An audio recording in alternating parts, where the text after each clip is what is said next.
My name is Average Joe, and I'm a proud geek with expertise in movies, superheroes, and animation. My name is Beef Pork Ribs. I'm a fine repository of esoteric knowledge, which I suppose most people would qualify as geeky. Though I dabble in many fandoms, my main areas of expertise are anime, movies, and Belgian comics, with a strong recent insurgency of D&D. Our mission is to bring nerd and geek culture to the masses by sticking it all under the microscope. Welcome to the Bat Jar Podcast.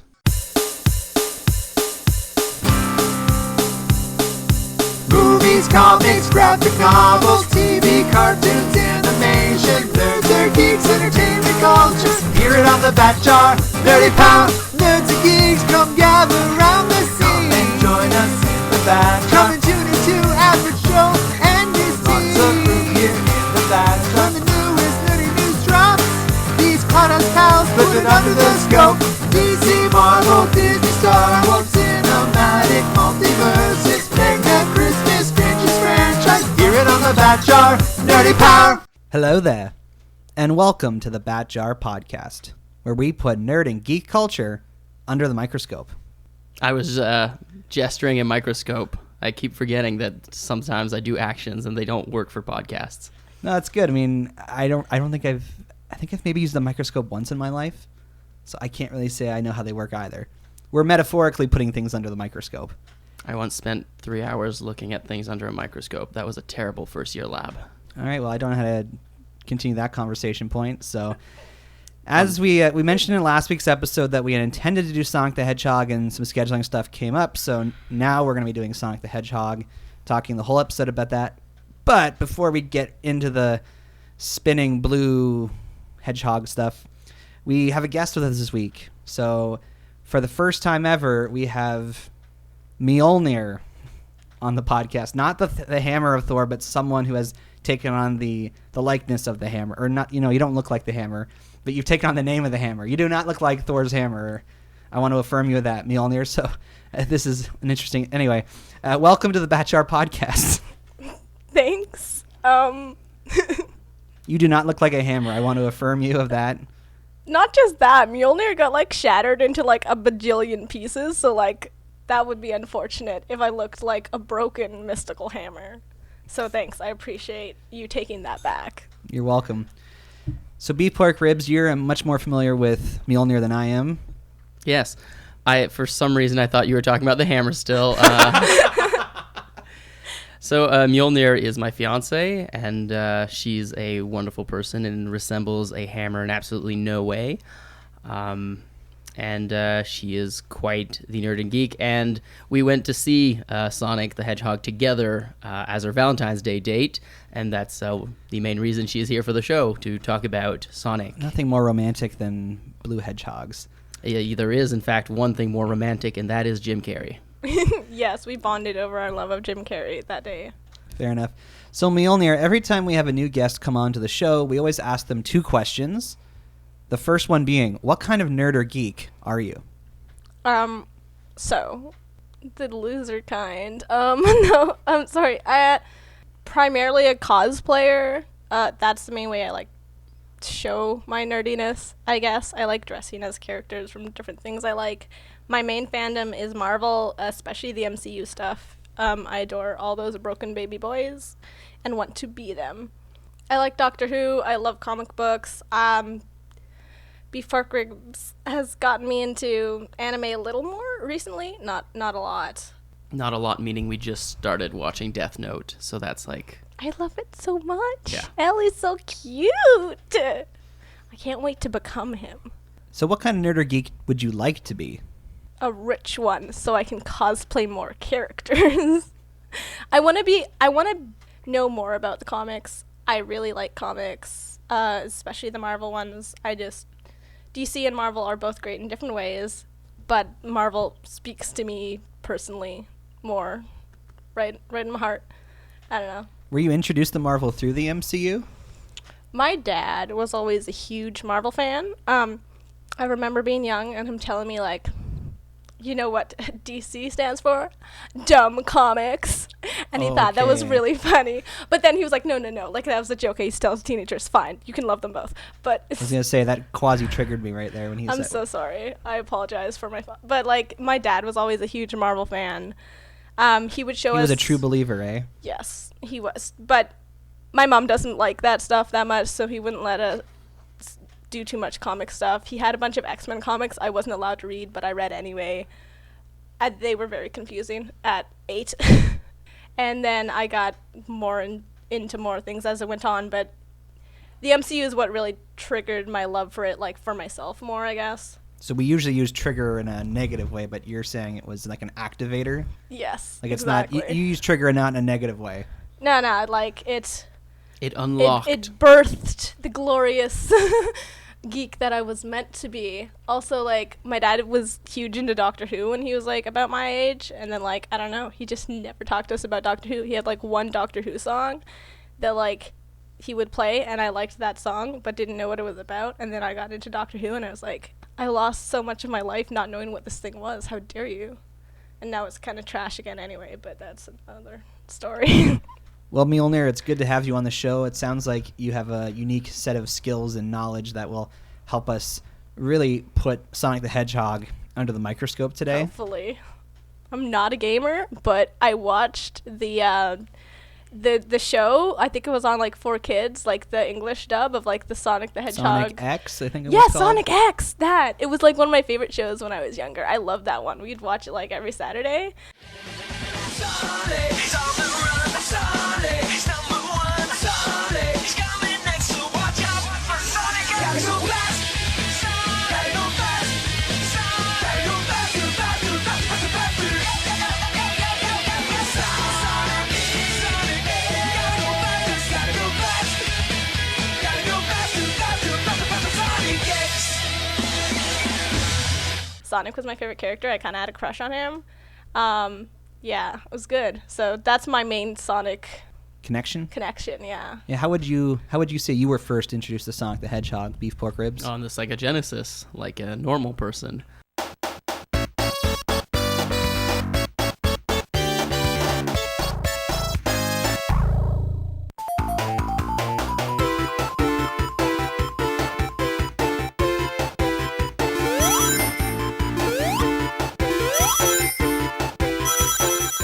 It's like No, you had a Sega Genesis? I did not actually. I didn't have like any gaming system growing up, but I had a friend who had a Sega Genesis, and I do remember I don't remember what they were called, but the portable Sega console that basically Gear? Was it a Sega Gear? yeah, or something like that. But it basically only had Sonic and one other game on it.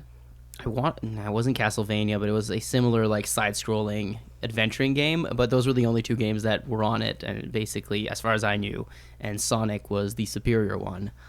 Then I've also been aware of Sonic's evolution, that there are the comics that are related to Archie comics for some reason, and that there was the TV show. I never watched it, but I'm aware of it, and then that all 3D Sonic games suck. So I was introduced to Sonic the Hedgehog through there were two different animated shows for Sonic that aired in the 90s.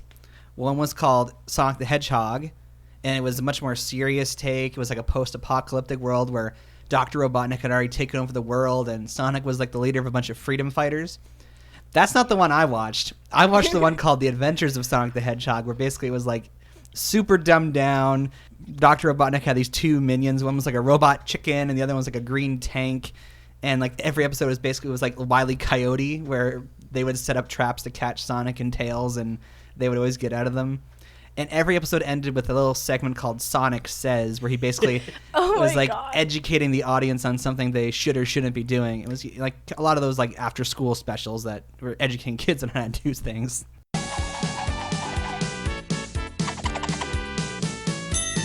Kids, there's nothing more cool than being hugged by someone you like. But if someone tries to touch you in a place or in a way that makes you feel uncomfortable, that's no good.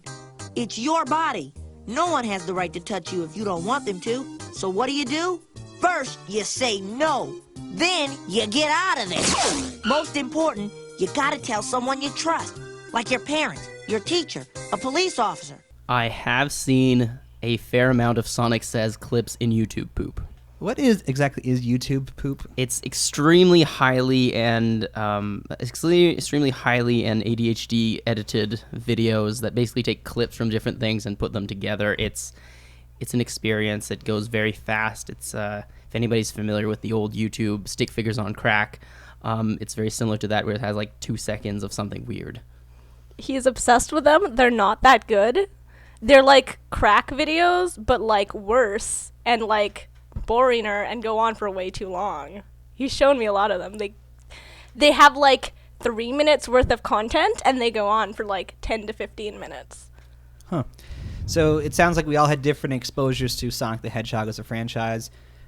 Beef Pork Ribs, you sound like the only one who's actually played a Sonic video game. Nerd. Yeah. I guess I've played like Super Smash Brothers that had Sonic in it. That's not the same thing.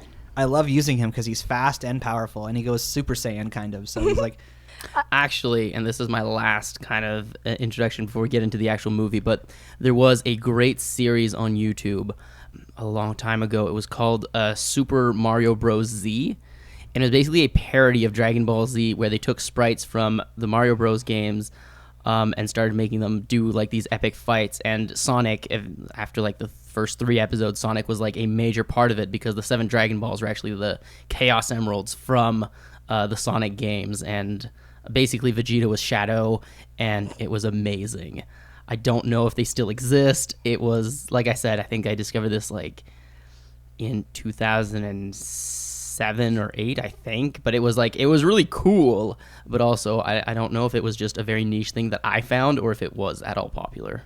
I just remembered I did know about the Sonic Says thing because they have a reference to it in Wreck-It Ralph. They've got like in the big like airport plug-in station, they've got like, you know, one of those like bulletin. I'm doing a lot of hand gestures. I talk with my hands. I'm so sorry. No one will ever know that, but these two but the can enjoy Batjar it. knows and he appreciates it. Yes, I'm sure he does. Ugh, why is he looking at me? Turn him back around. No, thank you. Yeah, no, but like he's like Ralph's like walking past one of those things and it's like, and he's like, remember, Sonic Says, I don't know, pay your parking ticket or something. I don't know. He said something like that. I remember it because I like Sonic. So I was like, oh my god, Sonic. I like him. So having never played the original Sonic games, I understand that basically the gimmick is that he runs at super speed, so you're kind of going through all the games and the levels very quickly. That's the idea, right? When it is played at its ideal level, yeah. A lot of people are not that good, and so you kind of start slowing down. But I mean, yeah, it's basically a side scroller where you can go very, very fast with very well-timed jumps, and you basically go through the level without stopping. I just remembered my family did have a Sonic game. I did play What? some. Secret Reveal. I not a game. We had the Sega, the one you played on with my brothers at Christmas. Dreamcast. Yeah, we have a Dreamcast. We still have it. It works because, you know, they didn't make things to break back then. Well, because, you know, Genesis does, but Nintendo don't. Genesis does. 16-bit arcade graphics. You can't do this on Nintendo. Genesis does. 16-bit sports action. You can't do this on Nintendo. Genesis Does. Genesis Does. Genesis Does. Genesis Does. Genesis does. Get Joe Montana free, Pat Riley free, Buster Douglas free, Super Monaco GP free, or Collins free. Genesis does. What Nintendo? That was a marketing ploy Sega had. Oh, yeah. It's not their best one, but we can talk about Sega Tasanshiro some other time. But yeah, do you remember what it was called? Because like I did play that quite a bit as a kid. I think it was Sonic Adventures. Is it one of those 3D ones that you said sucks? It had 3D graphics, but it was a pseudo 3D in the sense that it was actually like a linear, like you couldn't move outside of the linear path. So it is technically, like it was animated in 3 dimension, but it was still technically a 2D game because you can't, like it was kind of like Mario Kart, but you can't turn around, so you can't really go in any direction. You can only go forward, but left or right on the track. None of us are super huge Sonic fans, so I think that's going to color our impression of the movie we're talking about today. I'm as big a Sonic fan as you can be without actually being that involved, I feel. I really like the character. I always liked his design and his like personality and stuff. And like I do care more about Sonic than it probably should. So the movie was first announced by Sony, of all people, in 2014. But then in 2017, I guess some kind of production thing happened where basically they they shifted the production to Paramount. It was some kind of legal thing. I didn't really understand it. It's like anyway, there was something about Sony's tax return, and now Paramount was the one who was making the movie. When the movie was first announced, I was like, of course, this is just the next thing to do is to make a live action movie about a franchise that is so rooted in fantasy that it will not work out very well. Everyone was immediately like, oh my god, why would you put Sonic in the real world? Like, ugh. And I was like, okay, but that was my main experience with Sonic, was in Sonic X when he was in the real world. So, like, I was like, this is normal, right? Like, he hangs out with humans. Like, that's, like, the plot of Sonic X. He gets stuck on Earth and hangs out with, like, a kid. And then, but everyone else is stuck there, too. And Amy was really annoying, but Amy always is annoying in, like, all the Sonic stuff because she's kind of irritating.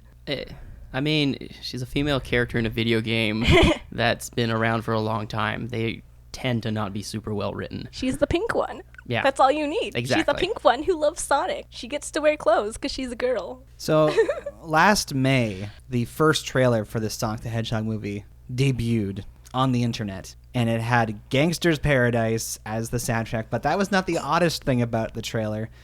This, we'll call it a trailer because I guess that's what it was, unveiled to the world what Sonic was intending to look like in this new movie.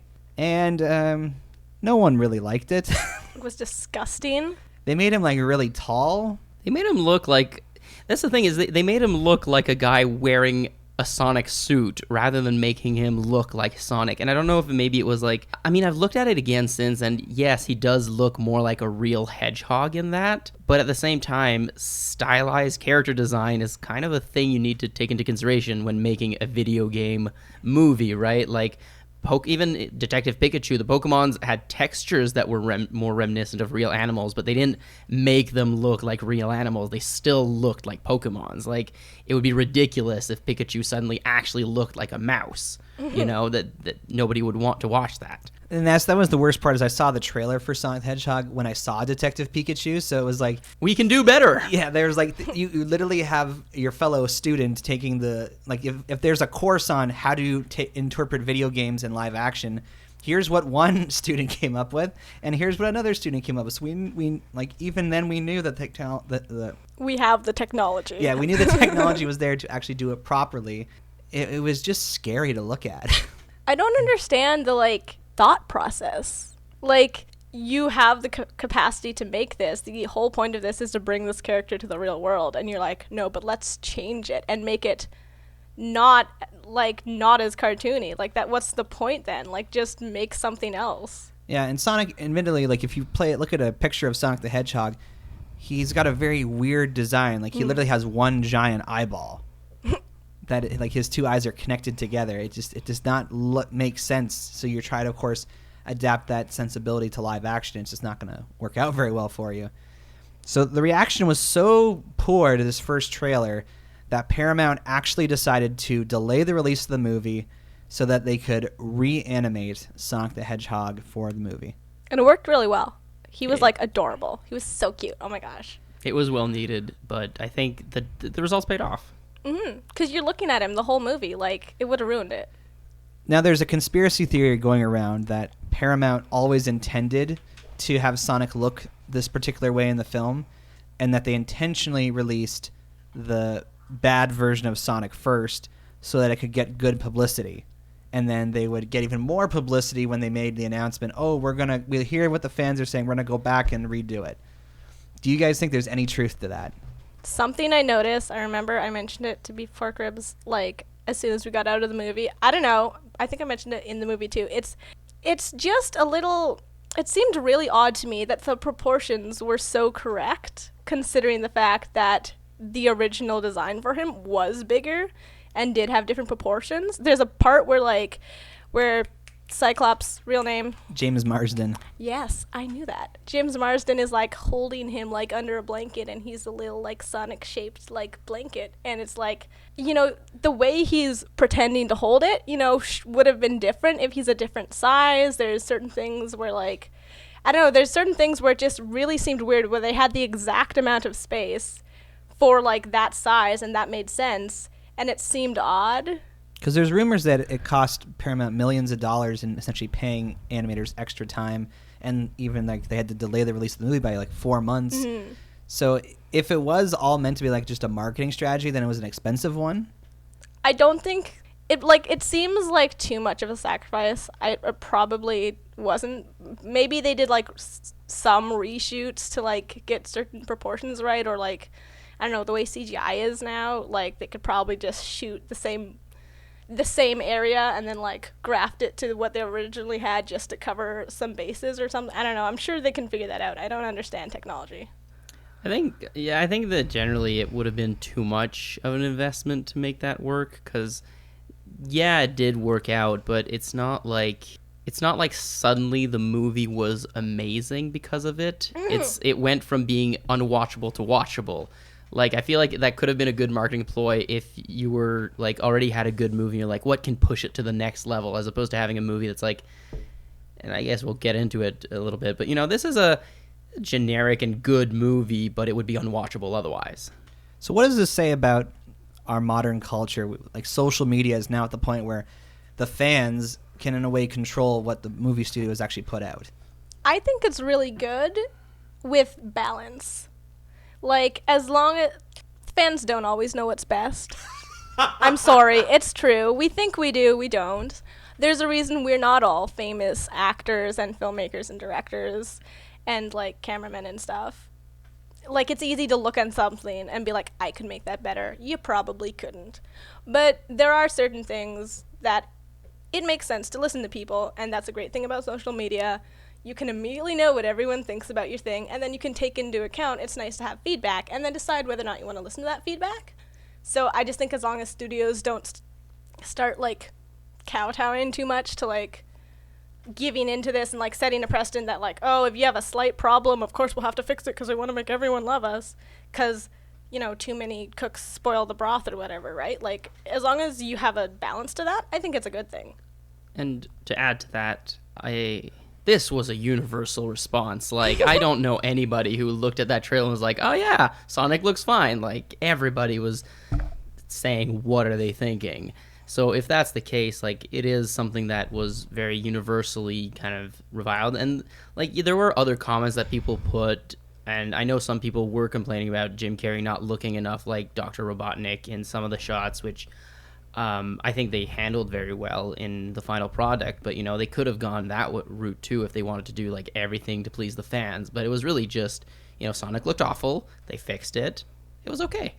So critically, when I looked at Rotten Tomatoes yesterday, it had a 63% score from critics. Ooh. Okay. More than I would have expected. Which is it's like anything 60% or higher is considered fresh. Yeah. Anything below 60 is considered rotten. So it's pretty close to being rotten, and for reasons we're going to talk about, I can see why it's. Yeah, I can understand it, especially because that's the critic score. The audience score is currently 95%. That still seems a little high, but I there are a lot of movies where I do understand, like Venom, the difference between the critics and the audience was also very large, and I understand why. I think this movie definitely has a lot of qualities that make it very audience friendly, but then when you stop watching the movie and you think about it, you're like, yeah, no, there were a lot of things that could have been improved on critically, but it was still a great movie. It's likable and charming. It's really cute. It also I feel like probably 10 to 20% of that is just people being like, yes, they listen to us. We need to reward this. I don't like that positive reaction of, or that association with, this is a big studio company that did listen to us and did change and is making the effort to make this as good for the fans as they can. Like, that will affect how people view the movie, the fact that it worked. Yeah, it got an A from Cinema Score, which, for people who don't remember, is a company that is exit polling of people as they leave the movie theater. Oh, yeah. And they ask people to give it a letter grade, so to get an A from Cinema Score generally means everyone enjoyed it. And box office-wise, it earned $68 million its opening weekend, which actually makes it the largest opening ever for a video game adaptation. Really? And bigger than Detective Pikachu? Detective Pikachu made 59 last year, so wow. Yeah, it barely edged it out. So, it's definitely all the publicity, though, right? Like, yeah, everyone's been talking about it. So obviously, on a certain level, this is a success. It's the most. And we've talked about video game movies before not being very good, but I guess it has at least that title to its name now. I think it also, I mean, also it was Valentine's Day weekend, which is like, movie dates are still a thing. That probably helped it edge out on Detective Pikachu a bit more. But it didn't feel that much like a video game movie. I think a lot of, obviously with Sonic the Hedgehog, it would be really hard to make it video game oriented because the video game is literally, how can you run in a straight line faster? You can't really adapt that. But because there are other media that existed around Sonic, there was a way to just take the character from the animated show, Sonic as the quippy, fast, lovable guy that he is, and then kind of put that into a show, as opposed to just trying to make it, because a lot of video game movies, one of their problems is that they try to take the story of the video game, which video games are an immersive media, and then put it into a movie, which is much less immersive because you're not actively participating, which tends to make some plot points a lot more boring if you're watching it instead of actively taking part in it. Sonic's a cocky little boy. He does that. I don't know. I just like what Before Cribs was saying is that I think that's the thing. The two things that made it work were Sonic's, his personality was really good and he was adorable. That's all you need. And Jim Carrey. Those were Sonic and Jim Carrey are the reason it's so high. The two things on the poster, anyway. They're the only things you needed for this movie. So, Beef Pork Ribs, what would you say the story was if you had to write the description of the plot for the Blu-ray case? I'm Sonic. I'm here to protect my friends. Pew, pew, pew, pew, pew, pew, pew, pew. Super Sonic. The government wants to dissect you and arrest me. We gotta lay low. Let me show you how it's done. Time to go. I'm coming for you. That was an illegal left, by the way. Here comes the boom. How are you not dead? I have no idea. Sonic the Hedgehog. I'm okay. This film is not yet rated. Sonic is a lonely little hedgehog banished from his homeland for being chased for his powers, and he doesn't want to leave his newfound friends on Earth, despite the eccentric Dr. Robotnik chasing him down for said powers. Oh, that's pretty good. So, what I have a hard time thinking about with this movie is that since I'm participating in Exodus 90, I'm not watching movies or TV shows right now. So I can't really tell if I enjoyed this movie because it's the first time I've watched a movie in over a month, and I've been starving for media. And also another thing with that is because I'm not on social media, I was totally unaware of any trailers or what the critics were saying about the movie, or I wasn't paying attention to what YouTubers were saying, which generally colors my opinion of a movie a bit before I go and see it. But this I went in blind, so I had no expectations other than the trailers that I had seen. So I was able to enjoy it, and again, I'm not sure how much of that comes from the fact that I'm in the midst of a media fast, or if because the film actually is good. I think if we wanted to, we could get to the nitty-gritty. We could talk about the glaring issues. There are a few that this movie has, but I think that on the whole, it still managed to focus on its strengths. Some movies have strengths, but they don't make it the central focus of it, and like Mjolnir was saying, Jim Carrey as Dr. Robotnik and Sonic being quippy and cute were the main focus, and most of the movie did center around that, because the story around it was not very strong, and some of the moments were highly predictable, but it had to me it actually had a Hallmark movie quality. Yeah, because there's a plot line in the film, James Marsden, who it's hard to believe it was 20 years ago he was in the first X-Men movie. He looks good for his age. Yeah. He plays a cop in this small town where Sonic lives, and he's obviously, in the same way that we follow Shia LaBeouf through Transformers and we follow Megan Fox through the Ninja Turtles, he's the human character we follow along with throughout this movie. Have either of you seen the movie Hop? I've heard of it. So he was in that movie. It was basically the same character. It was the same thing. He runs into the Easter Bunny and is like, "Oh my goodness, what is this? A weird CGI animal. I don't know what I'm doing."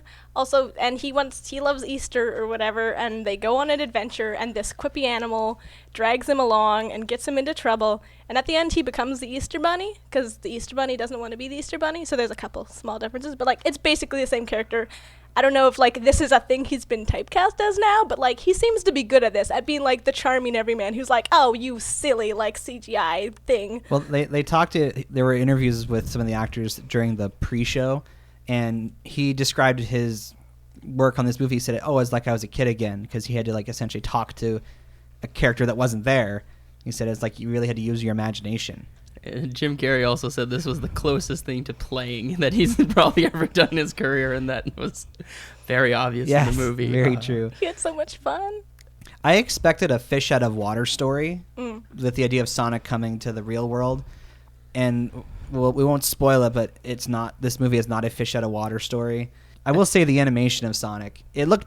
There were a couple spots where I was like, that feels a little superimposed, but generally it looked pretty good. His eyes were very shiny, but like it worked. I don't know. Like there's a couple points where like the glare is just like really intense, but I was like, it's fine. He has massive eyes. It makes sense. Could you tell he had eyelashes? There were a couple moments where I'm like, he has eyelashes.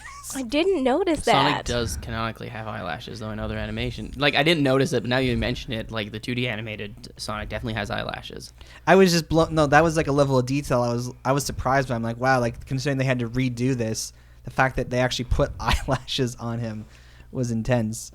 I liked the little, like, his little note, because, like, obviously, the way it's originally, like, drawn or animated or whatever is very, like, a sharp, like, blue, and then all of a sudden the nose is there. I liked the way his nose is kind of like like blue, and then it like starts to like intersperse into like the beige, and then like I don't know. I thought they did a really good job of like naturally flowing into a very like specific drawing that was very limited. Now with Sonic the Hedgehog, of course, his main gimmick is that he has super speed, and unfortunately, like he's really late to the party because there's sequences where he's using his super speed in the movie. Where if you've seen any of the recent X-Men movies with Quicksilver, or if you've watched The Flash on TV, or you've seen the Justice League movie, it's like, this is all stuff I've seen before. It was disappointing. Well, partially, and I think Mjolnir is probably going to touch on that too, like specifically why one of the scene worked better than the other. But like, which I don't think is spoiler territory, but basically like, yeah, it was interesting that they still chose to do that, especially because earlier they had done other things where he's using his super speed like to skip rope with himself, right? So he's like at both ends of the rope and also skipping at the same time. That's something that's been less done. Whereas like the super slow-mo scene, like the Quicksilver scene, let's be honest, that's what it is. It started in, you know, Days of Future Past, and, you know, people have been trying to do it since. That was a little weaker. Like, it just everything slows down, and you're like, your brain's like, if I could catch time in a bottle. Like, your brain is immediately like, I know this. This is, but it's not their fault that someone did it first and did it really well. The Days of Future Past Quicksilver scene is like kind of recognized universally as being super good and very well done. But especially the first time they do that, it goes on for way too long, and it just seems kind of sloppy and jarring and like they're copying someone. But it's also like there's only so much you can do with a speedster character, and it makes sense to be trying to show off how far ahead he is. And there's a part later on that they use it more to their advantage, but like that first scene specifically, I think was not very well done. Yeah, I mean, I'm on season 6 of The Flash, so there was nothing here I hadn't seen before in some way or another. So this film was actually filmed in Vancouver, British Columbia, so a little Canadian credit. And believe it or not, I noticed it not because of the locations, because of some of the little supporting actors they have in there. So Gary Chalk, who I know most famously from my childhood as the voice of Optimus Primal from Beast Wars. There's like a quick scene with a bunch of generals, and sure enough, he's there. And another guy who I recognize as Deathstroke from Smallville was there, who I think he was a big part of either Stargate or Battlestar Galactica, one of those shows where he played a military guy there too. And I'm like, man, like every time a movie is set in Vancouver, these guys get hired to play military generals. Like they're really typecast, but it was still cool. And Gary Chalk played a couple roles in the one Sonic cartoon in the 90s, so it was like a subtle Easter egg there as well. Whether that was intentional or not, I have no idea, but it was still cool nonetheless. That quick scene with the generals was too quick. It was a little beyond belief how fast that happened and how uninvolved they were from that point forward. Although, in its defense, I do think, like I was thinking about this, like from a critical point of view, yeah, it was a very short scene, but it meant that we got to Robotnik faster without having to like tease his character. No, he just appeared, full on. We know he's there, and I think that to the movie's credit, it made the movie work better. Like in another movie where you wanted to build up the bad guy more or something like that, it would have been terrible. But I think for this one, it worked. Also, I feel the need to say this. Poor Neil McDonough. I love that actor. He's been in a bunch of stuff I like. And he's like billed as one of the main stars of the movie. He's literally in the one scene they put in the trailer. And I was so mad. I'm like, what? Which one was that? Neil McDonough, he's the blonde major guy. Oh. He was Dum Dum Dugan in the first yeah. Avenger. He was Damien Dark in Arrow and Legends of Tomorrow and whatnot. He was M. Bison in that Chun-Li movie in 2009. Anyway, if you're a Neil McDonough fan, you'll be disappointed because he's barely in the movie.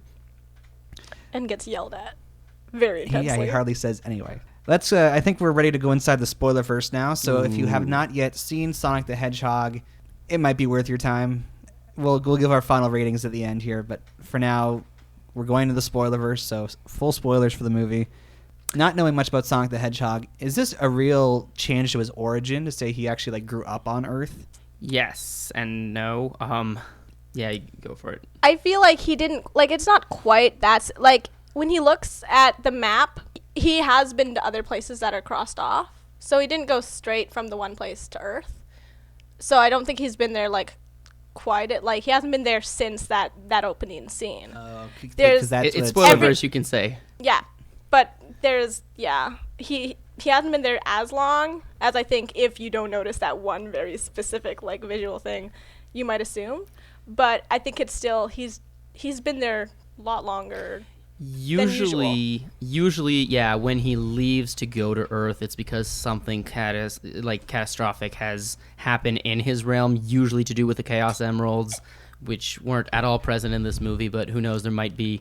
I mean, they set up a sequel. Tails was there. Who knows? He had some kind of a weird beacon, but, it's usually there are more like bigger events that have to do with the mythology of his world that make him go out of there, and then Dr. Eggman gets involved with those rather than Sonic's specific powers. But it wasn't like completely out of nowhere. There are, there's enough continuity where he does live on Earth and spend time with Earthlings that it wasn't crazy, but still. It was kind of weird because he knew a lot of pop culture references, and he knew what Amazon was, but then he didn't know what a bucket list was. There seemed to be a huge gap in his knowledge base. I feel like that is forgivable. Like I remember thinking that halfway through the movie, but I feel like it's forgivable because of how he grew up there. He grew up on the outskirts. He's living in a burrow. Like his interaction with people is very hit or miss. So there's some things he might see more than others, right? And he's not actually talking to people. He's seen their conversations.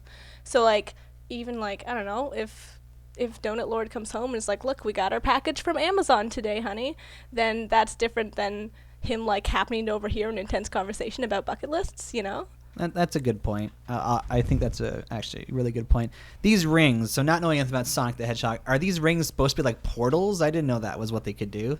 I thought they were just like a power-up. They are a power-up. I'm pretty sure they did. I can't remember. I can't speak truly, but again, pretty sure that Cross World is mostly with the Chaos Emeralds as a source of power rather than the rings, but it was nice of them to still use the rings and do something original with it, so it might just... Except that's not even original. Like, Days of Future Past again, you had portals there, portals in Doctor Strange. Like, there's so many things that have come out with portals. I'm, like, portaled out. I'm like... And that's what just made this movie kind of unoriginal. It's between the super speed and the portals, which were like and drones. Even drones. We had the Spider-Man movie last year with the drones. But that's unavoidable. Like, that's Dr. Robotnik's thing. Like, although they could have leaned in more heavily with the robots. I mean, when the scene in which the robot is chasing them was very Sonic. It's a multi-layered robot. You defeat one layer of it, and the robot comes out. And yeah, but a lot of those things, like, they didn't have to make them all drones. They could have had a lot more of like his inventions being robots on wheels or robots flying or something a little more original than just the drone, because the drone is mostly what he flies around in. I think it'll get more, like, I think they're waiting for that for the sequels, because they definitely, also, like, in the original Sonic stuff, I don't think he comes from Earth. Like, he comes from or in Sonic X, he came through the portal with Sonic and everyone else. Like, he's not an Earth person. He's some other person. So he can start out crazier. Oh, Robotnik isn't from Earth, is what you're saying. Yeah. Oh. So at least I know a lot about Sonic X and not a lot about the rest of it. In that one, he came through the port. He's like the reason Sonic got. It's a whole thing. But so I feel like they're building him up, and they did a really good job of making his character, the look and his mannerisms kind of get crazier, and like as he's dealing with this really unrealistic, ridiculous thing that he's never come in contact with, it kind of changes him, and it's making him even more than he already was, too much for this world. Yeah, so by like the end scene when he's stuck in Mushroom World, he's basically full on, got the giant mustache, bald head, full on Dr. Robotnik. It's beautiful. Oh, So beautiful. It was amazing, actually. And I think when I said that Portals were original, I meant for the series, not that we haven't seen Portals before. But I think that, I mean, all in all, it was a nice, because the problem is there are different continuity, and most of which, yeah, Dr. Eggman comes from the same place, which is very much like Earth, but then there is the Sonic X where they are from a completely different place. So I think it was a good blend of the two to say, like, there are other worlds out there, but we're focusing on Earth, which leaves it open to, like, bring in other characters from other worlds, like Tails came in at the end.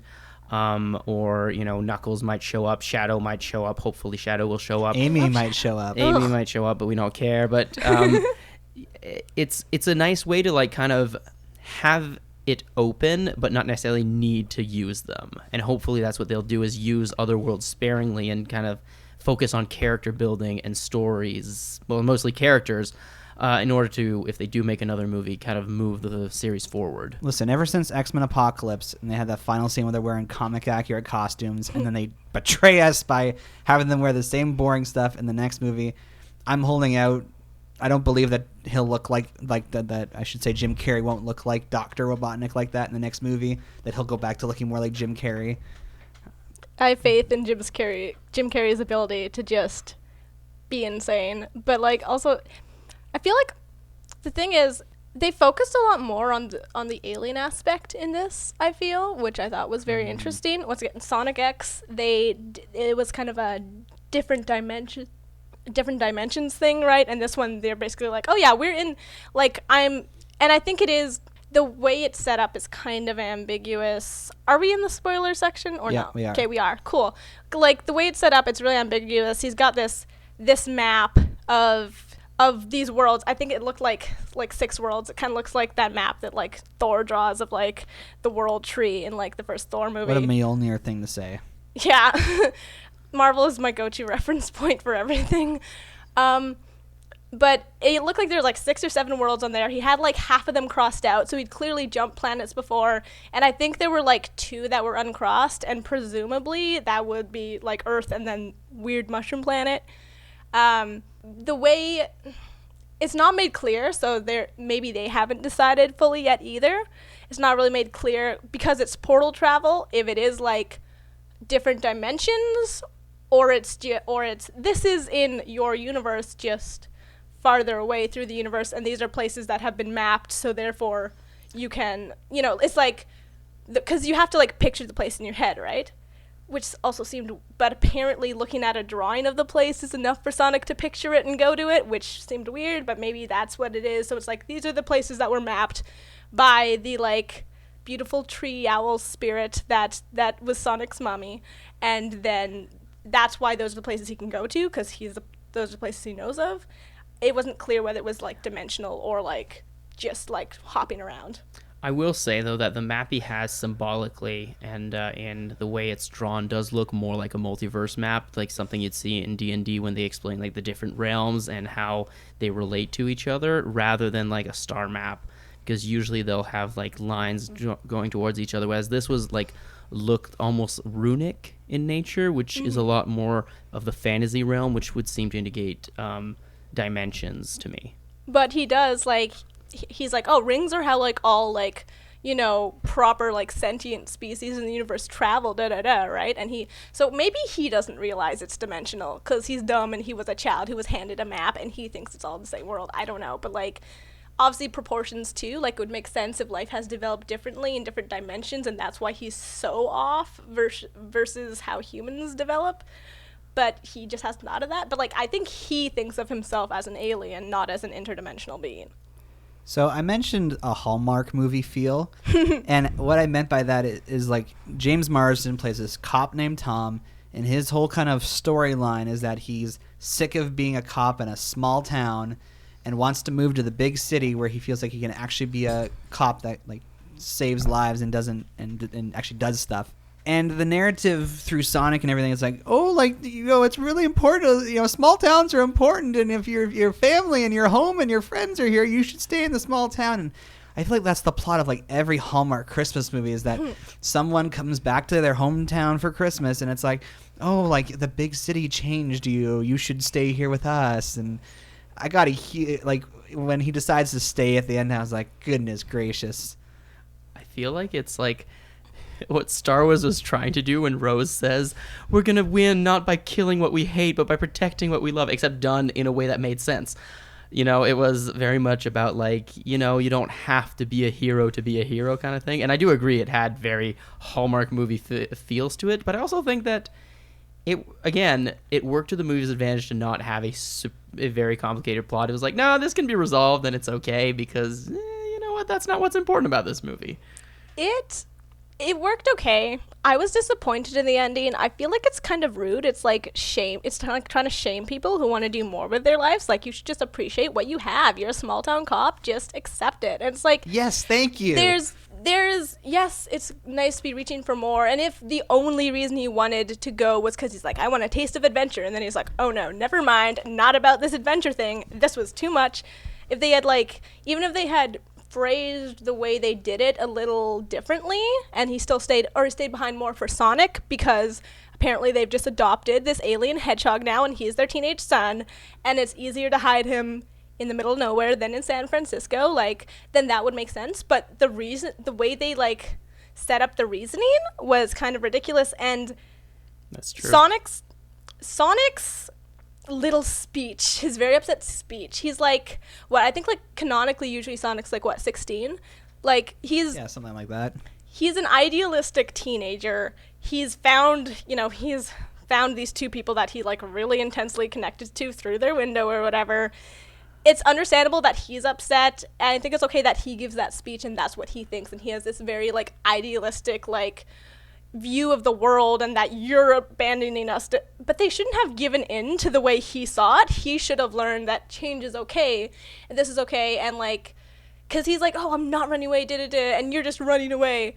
And there should have been more of a balance there of like, you don't have to run away, but you don't have to like stay stagnating either. Mm-hmm. They shouldn't have given in to like what he thought they should do. It should have been also handled better. His wife became very okay with that decision very fast.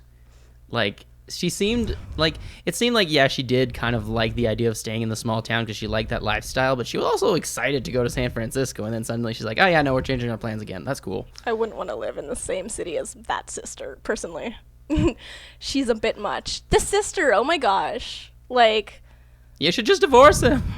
She was hilarious, but also a really weird choice and such a strange stereotype. Like, I really enjoyed it while thinking, this is so dumb. Why do I like this? Speaking of Easter eggs, I caught a couple. Obviously, the shoes the girl gives him are classic Sonic shoes. Did you catch that there's like one scene where the little girl's running around, she says, gotta go fast. Oh, yeah. Yes. Which is a reference to the English opening to Sonic X. Which is such a bop, and I really love it. He mentions eating chili dogs at one point. That was like his favorite food in the Adventures of Sonic the Hedgehog. And he does actually eat the chili dogs in the first scene of like the first Quicksilver scene. He does actually like grab a couple chili dogs out of the air and eat them. And I know that they always kind of interchangeably call him either Dr. Robotnik or Dr. Eggman. And they found a clever way to kind of like refer to Dr. Eggman in this movie. I felt like that was shoehorned a little bit towards the end, but Is that the original? Okay, I don't know where that comes from, but I feel he's like bald. It is. Yeah. They're making fun of him because he's bald, which is why it didn't make that much sense. But it is. Well, so he was like, "Oh, your drones look like eggs or whatever." Yeah, I thought that was good enough. But it is like it's still normally something like it's something Sonic calls him. It is not what he goes by. It is Ivo Robotnik.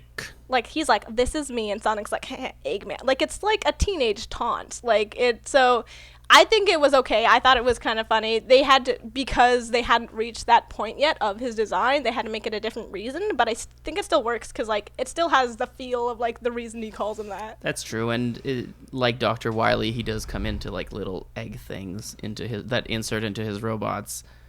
I will say though, while we're on the subject of Dr. Eggman and spoilers again, and I did mention the Quicksilver scene, Mjolnir pointed this out that the first one was kind of like, why are they doing this still? But the second one did actually have the purpose where like you have the slow motion, Dr. Robotnik is going to click the button. As soon as he clicks the button, he also enters like the hyper speed, and then there's a reason for it because he and Sonic are both moving faster than everybody else, and then it becomes dynamic rather than static, which is one of the big problems I have with Quicksilver scenes. Especially like the one in the bar, everything was way too static. He had way too much time to do everything. But then this one, there was a reason why everything else was static, and it was to show that Robotnik's a real threat now. He's moving just as fast, and it was kind of great. So I think like Robotnik, I feel like they put all his best moments in the trailers. Like he wasn't that. I wasn't blown away. I was like, wow, this is like the Jim Carrey at his finest. It was fun, but I'm like, you threw away some of the moment where he's like, I love the way you make the lattes. I was like, that's really funny, but I saw it in the trailer. Yes and no. Like, and this is one of the things that I know Mjolnir was okay with. I was less okay with that. Sometimes you lost Robotnik and got too much Jim Carrey. Like there were a few moments where he's just like the dancing. Yeah, I didn't feel the dancing was that much, but I can see it kind of. But there were just a few quippy lines that he said just too aggressively and not haughty enough, and it was like, this is Jim Carrey, not Robotnik. Like, but then there were other things, and I think was the rub it in the orphan's face line in any of the trailers? No, I don't think so, because that was great. I was so jump like, scared. He's like, while you were dribbling on formula, I was dribbling out formulas. And he's like, actually, I was breastfed. Way to rub it in the orphan's face, and it was like, that's good. That's very Eggman. But then there were other things that he said. It was just like the tone of voice and the way it was delivered was just like, this is, Jim Carrey as Ace Ventura saying it rather than Jim Carrey as Dr. Robotnik. But on the whole, I mean, he did carry this movie on his performance quite a lot, and I did like a lot of what he did and how he kind of went a little crazier. And I think that there was enough in there that wasn't just in the trailer to still kind of make him work. Like as a different character and not just as Jim Carrey.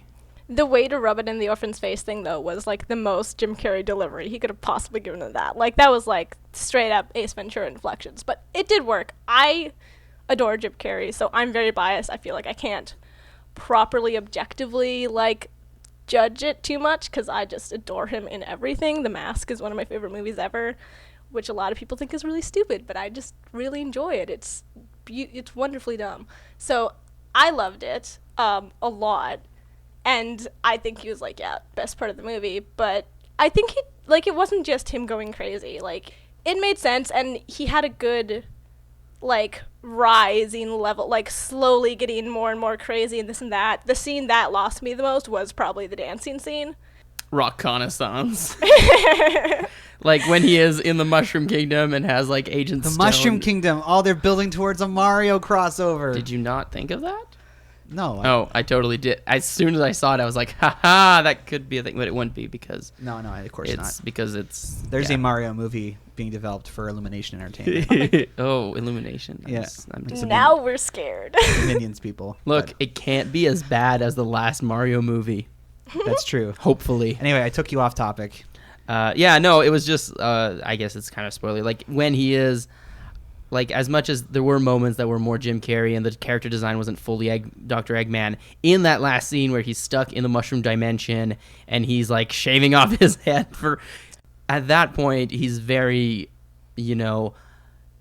mad scientist. And more so than, like, at the beginning, he was more, like, eccentric. Sheldon Cooper. Yeah, exactly. He was more eccentric mad scientist, but then it was like, no, he's gone crazy, and he's talking to a rock and making a dumb pun, and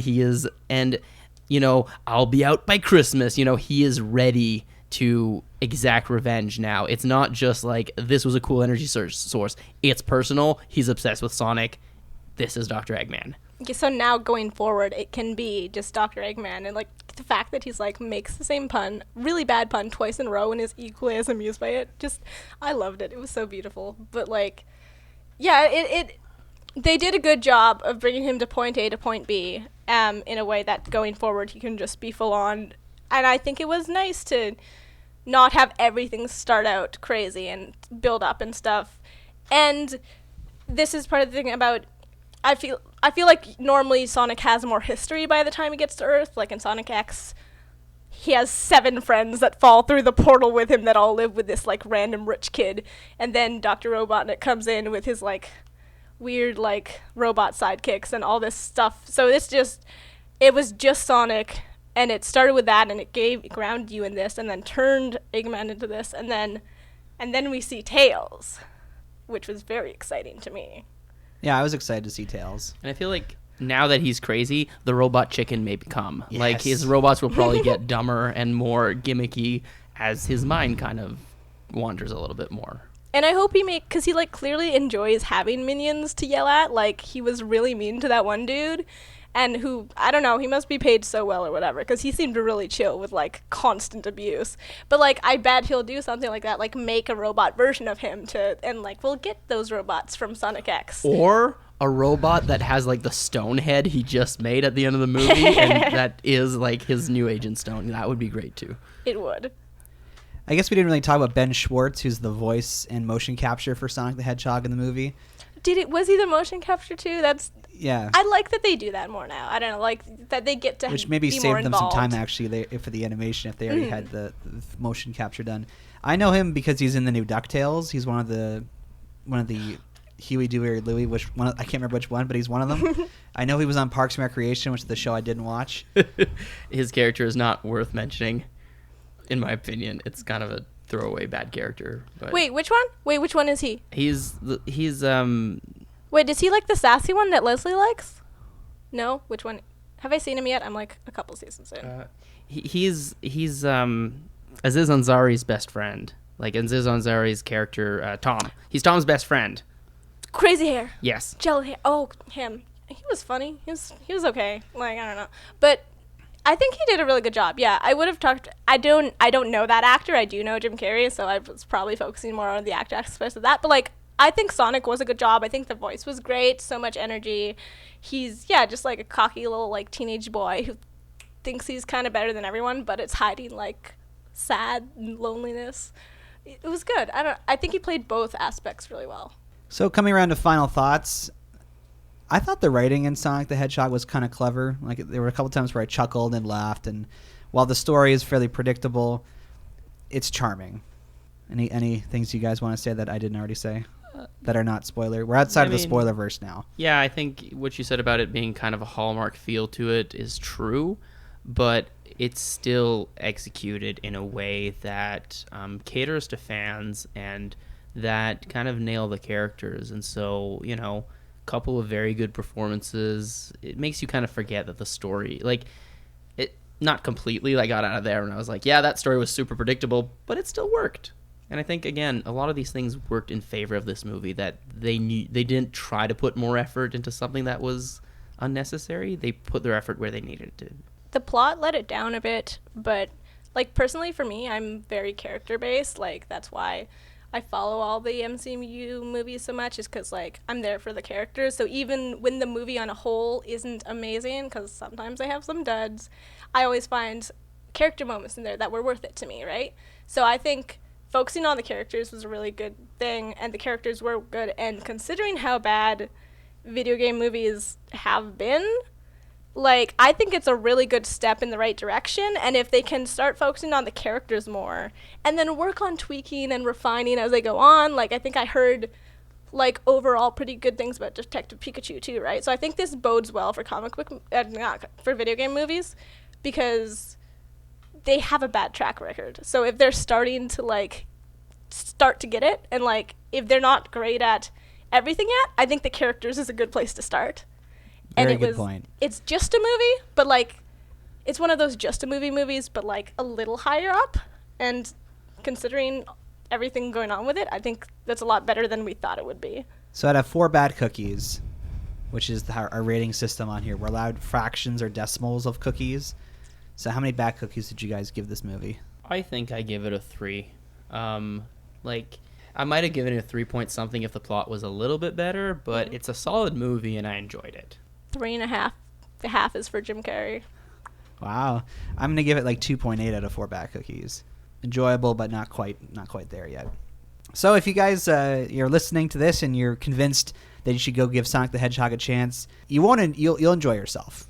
You won't have like some epiphany about the meaning of life, but you will enjoy yourself. So Sonic the Hedgehog is now in theaters. Go check it out. This is normally when we would go into the bat jar and look at our mail, but we don't have any this week. So Beef Fork Ribs, you need to remind everyone how they can find us. If you want to contact the show with a question or idea for an episode, you can send us an email at batjarpodcast@gmail.com. Or you can tweet us at The Bat Cookie Jar. We're available on Apple Podcasts, Google Play Music, Stitcher Radio, Spotify, SoundCloud, or wherever you get your podcasts. Share our posts on Facebook, and make sure to like our page because we want everybody to join us Inside the Bat Jar. Bring chili dogs. I actually don't like chili dogs. I don't know why Sonic They're does. disgusting. Yeah. I think it's fun to say. It's like chimichangas. That's the only reason Deadpool likes those, because he's like, it's fun to say. Fair enough. We do have a YouTube channel, so if you guys want to listen to our episodes that way, you can. We want to thank everyone for listening, for joining us for this conversation. And we want to thank Mjolnir for coming on the show today to be a part of this conversation. You have a well-rounded set of insights that I had not even considered for this movie, and other times we've had conversations too. So it's been a joy to have you as part of our little chitty chat this week. Thank you.